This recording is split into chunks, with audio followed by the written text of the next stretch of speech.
একেবারে লাস্ট গতকাল যে জরিপটা বেরিয়েছে সেখানে দেখা যাচ্ছে যে বিএনপি 34.7, জামাত 33.6 এবং এনসিপিকে দেখানো হচ্ছে 7.1।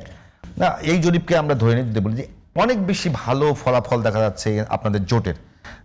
কেন এটা, মানে এত ভালো করছেন আপনারা? কোন কোন স্ট্র্যাটেজির কারণে মনে করছেন আপনারা? এটা তো ধরেন যে আমরা চেষ্টা করছি আমাদের যারা, মানে কোন কোন ফ্যাক্টর কাজ করছে আপনাদের? তাদের সাথে কমিউনিকেশনের একটা বড় ফ্যাক্টর কাজ করছে।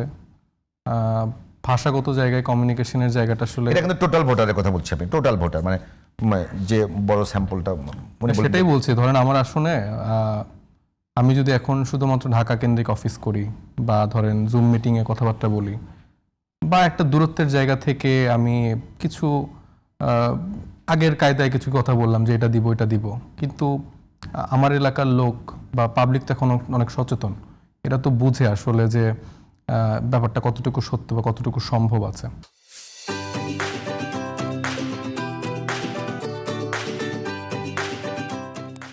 এটা তো বুঝে আসলে যে ব্যাপারটা কতটুকু সত্য বা কতটুকু সম্ভব আছে।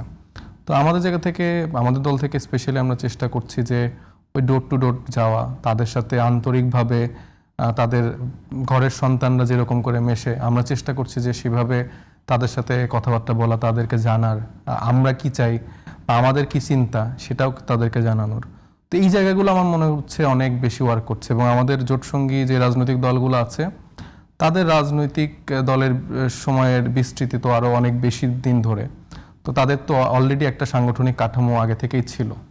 তো তারা তাদের মতো করে বিভিন্ন পর্যায়ে আমি দেখেছি যে নারীদের সাথে, তরুণদের সাথে, সিনিয়রদের সাথে বিভিন্ন লেয়ারে তারা হচ্ছে যে একটা কানেক্টিভিটি স্থাপন করছে এবং চেষ্টা করছে যে তাদের মতো করে তাদের স্ট্র্যাটেজিক্যাল যেই প্ল্যানগুলো আছে সেটা তাদেরকে বোঝানো বা তাদেরকে ওই ইমপ্লিমেন্টের জায়গাটা এনশিওর করা।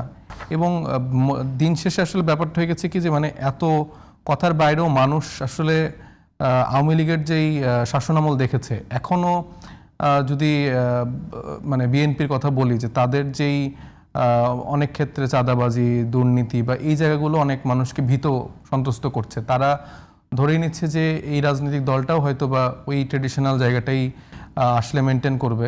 আবার আমাদের ক্ষেত্রে তাদের একটা আশার আলো যাচ্ছে যে এরা হয়তো বা সেইভাবে দুর্নীতি করা বা সেই জায়গা থেকে করবে না। এটা এই ক্ষেত্রেও একটা ডিফারেন্স ক্রিয়েট হতে পারে। মানে এটা এমন না আমরা কিন্তু যে বলতেছি না যে এরা এরকম আমরা এরকম না, তাদের মধ্যে অল্টারনেটিভ একটা এরকম চিন্তা চলে আসছে যে হ্যাঁ তাহলে মনে এটা আমার জন্য আমি যদি বলি একটা অভিযোগ, এটা আমাদের কালেকটিভ ব্যর্থতা, মানে এটা বিএনপিরও ব্যর্থতা, এটা আমাদেরও ব্যর্থতা। কিন্তু অভিযোগ আছে যে বেসিক্যালি বাংলাদেশে কোনো কারণে হয়তো ইসলাম পন্থা, যেটাকে অনেকে আবার বলছেন উগ্রপন্থা, ভয়াবহ রকমের এখানে একটা বিস্ফোরণ হয়েছে।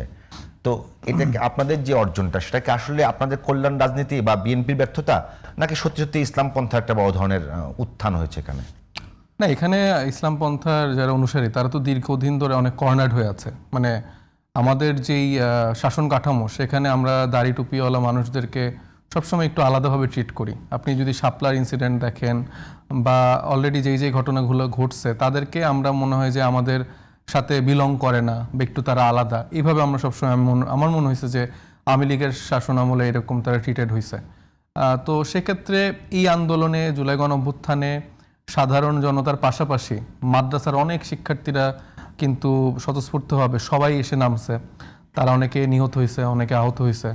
তো সেই জায়গা থেকে তাদের একটা বড় স্টেক এই আন্দোলনে অবশ্যই আছে। কিন্তু এটা যে ডানপন্থীদের একটা আন্দোলন এটা বলার সুযোগ নেই। এটা আপামর সাধারণ ছাত্র জনতার সবার মিলে আসলে এই মুভমেন্টটা হয়েছে।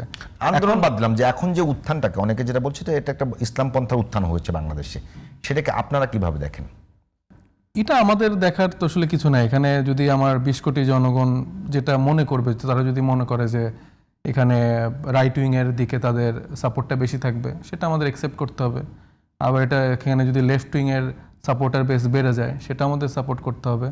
আমরা তো মূলত জনগণের মানে চাওয়া বা আকাঙ্ক্ষার ভিত্তিতে রাজনীতিটা করতে চাচ্ছি। সেখানে আমাদের নিজস্ব কিছু আইডিওলজি আছে যেটা আসলে মধ্যপন্থী আইডিওলজি।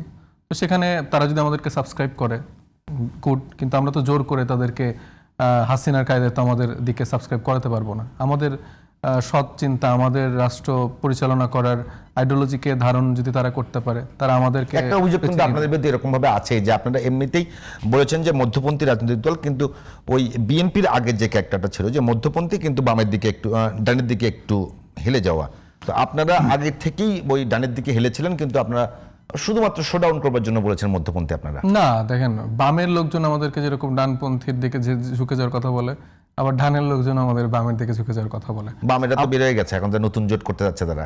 না, সব বামের মানুষজন বের হয়নি। আমাদের তো অনেক বড় রাজনৈতিক দল, এখানে 5-10 জনকেই তো আসলে আপনি ইন্ডিকেট করতে পারেন না যে এরাই শুধুমাত্র ওই বাম ঘরানার বা বাম আইডিওলজিকে ধারণ করে। এখানে অনেকে বের হয়েছে এরকম যে তারা শুধুমাত্র এনসিপি কে ধারণ করে, মানে তারা আসলে কোনোভাবেই চায়নি যে বিএনপি বা জামাত কারোর সাথে জোট হোক, তারা আসলে চেয়েছিল স্বতন্ত্রভাবে এনসিপিটা যেন দাঁড়ায়। কিন্তু আমি বললাম যে এই পুরানো রাজনৈতিক বন্দোবস্তের ধারা অনুযায়ী এখন যে পরিবর্তিত রাজনীতির বাস্তবতা, এই স্পেশালি শরীফ ওসমান হাদির এই ইনসিডেন্টের পরে আমরা দেখতে পাচ্ছি যে ধরেন যে এলাকাগুলোতেই এখন প্রচুর মাসেল পাওয়ারের একটা শোডাউন চলছে, এখানে টাকার একটা শোডাউন চলছে। তো সেই ক্ষেত্রে পরিপ্রেক্ষিতে তরুণদেরকে এরকম স্ট্র্যাটেজি গ্রহণ করতে হয়েছে। সেক্ষেত্রে আমাদের দলের যে সম্মানিত সদস্যরা আসলে একমত পোষণ করেননি বা বের হয়ে গেছেন, তাদেরকে আমরা অন করি, তারা আমাদের পরিবারের সদস্য। হয়তো একটা কমিউনিকেশন গ্যাপ হয়েছে বা আমরা যেই চিন্তাটা করছি সেটা আসলে তাদেরকে হয়তো আমরা ওইভাবে বোঝাতে পারিনি, তো এটাও মিটে যাবে।